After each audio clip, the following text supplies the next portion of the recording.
We're back with another of our build-up to the World Cup series, and today we're spotlighting West African country Ghana. With me to do that is Mustafa as well as Segodi. Welcome to the show. Okay, a lot of people are saying that Ghana doesn't stand a chance to get England, that they'll lose 2-0. They're saying that Croatia most likely is going to beat Ghana maybe very closely in a close defensive match, and that Ghana can maybe qualify third from this group if they can beat Panama, which they have to beat Panama.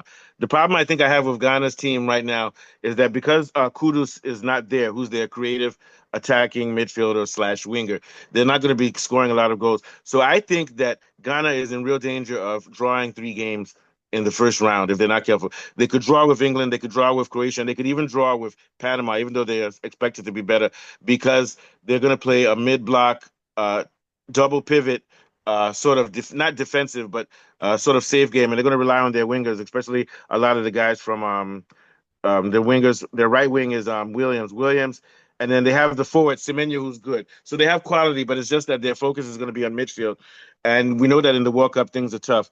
Nevertheless, I'm going to predict that the squad that they have will beat Panama.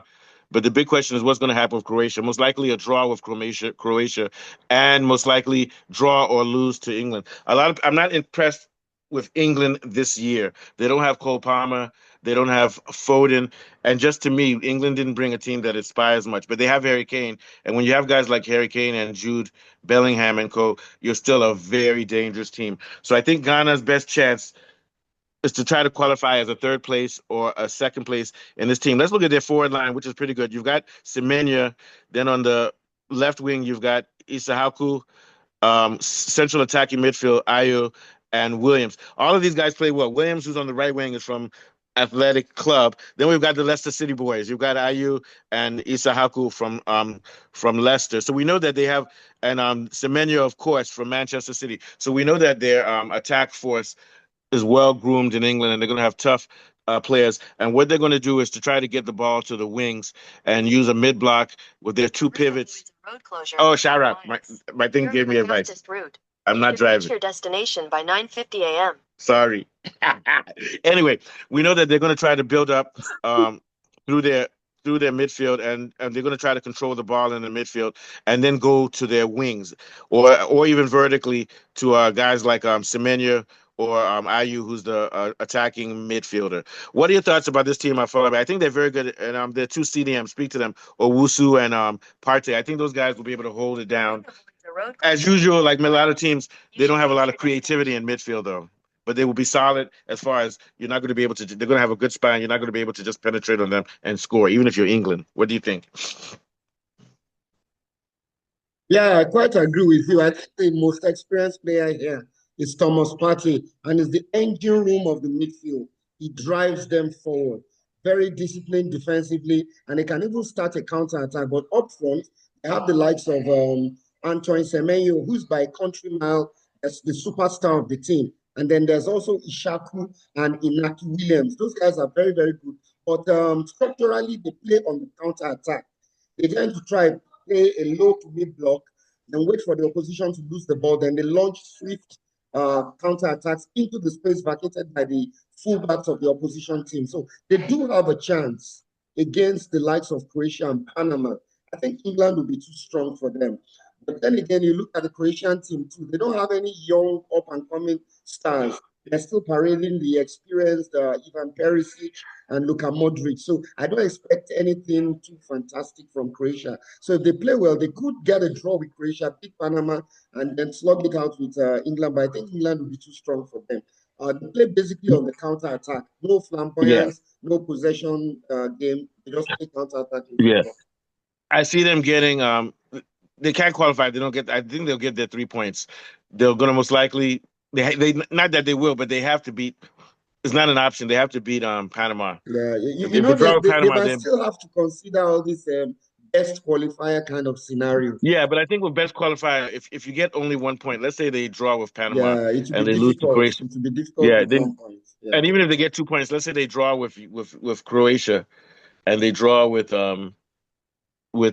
Panama, that's only 2 points. 2 points is going to be difficult to qualify. They can beat Panama, though, and draw. They have to beat Panama, yeah. But I'm just afraid that, this is how World Cup plays. You can just draw a match. It's very easy to draw.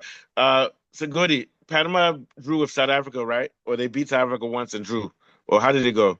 Yeah, they beat South Africa. They So this drew Panama South Africa and then they beat and South South Africa. Africa to me is better than Ghana or just as good. So even though it was a friendly, so what I'm saying is that Ghana, and this is in South America or North America. I don't know where Panama will be playing, Mexico or the U.S. So it's their best. I think they can beat Panama, but I mean it's going to be a tight game. Same thing with Croatia. They could. You never know. I don't know. See them beating Croatia, but they could give Croatia a hard time. England. So this to me, this group, like I said, I'm not impressed with England. I wouldn't even be surprised if Croatia comes out number one in that group. But let me not exaggerate. England does have a good team, but I would rather play England than play Spain or Portugal. That's all I can say.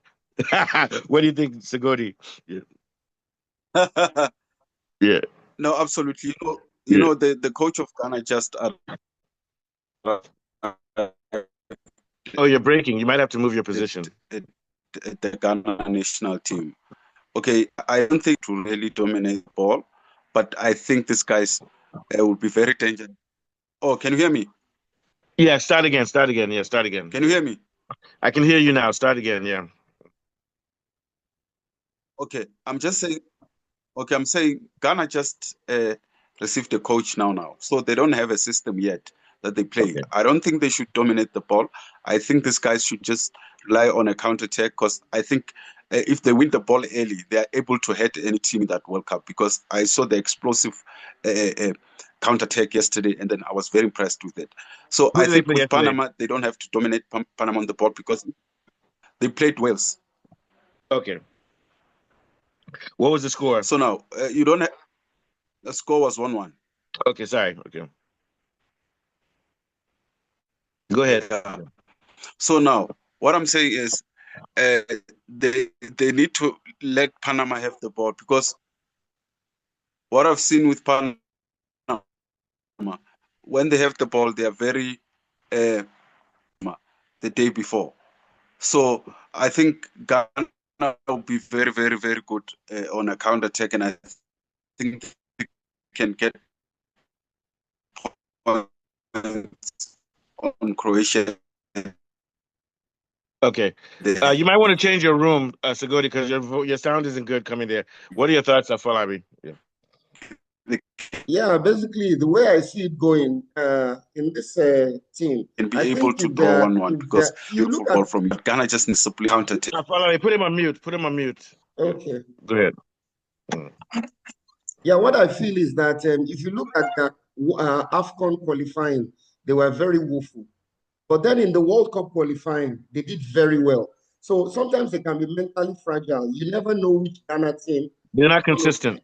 So they're very inconsistent. So, but if we see the World Cup qualifier version of the Ghanaian team, I think they can squeeze through just about if they play well by beating Panama and getting a good draw against Croatia. You never know, that might be an upset. Maybe the 1-0 win over Croatia might be on the cards, but I just feel England will have a little too much for them.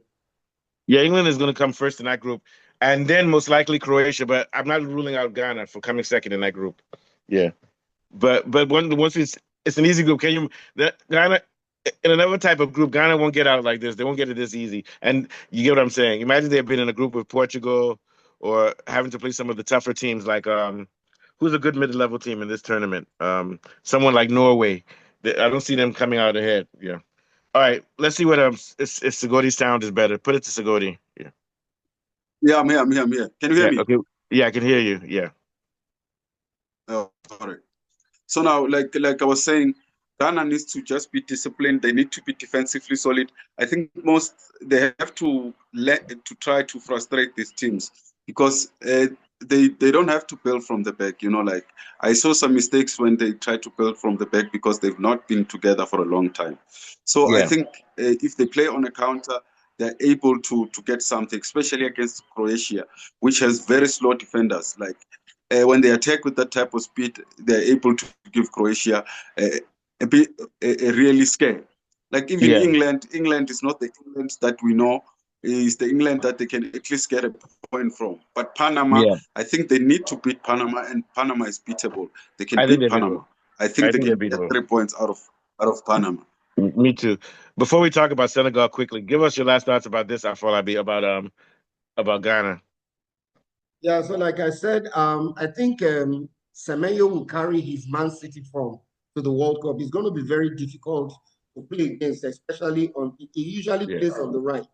Had Yeah. Mohamed Kudus been fit, he would have given them balance on the left side, but it wasn't to be. So I think he will give them a lot of problems alongside with the very experienced Jordan Ayew, one of the sons of the great Abedi Pele. And then you have Inaki Williams as well. So I think their forward line, if they're given opportunities, although they won't have too many of those opportunities because of the way they play, they're given opportunities, they could put it away. Because I mean, I went through the World Cup qualification; they were pretty ruthless against the teams they played against. But then again, it's a mental and psychological thing. They have to be switched on.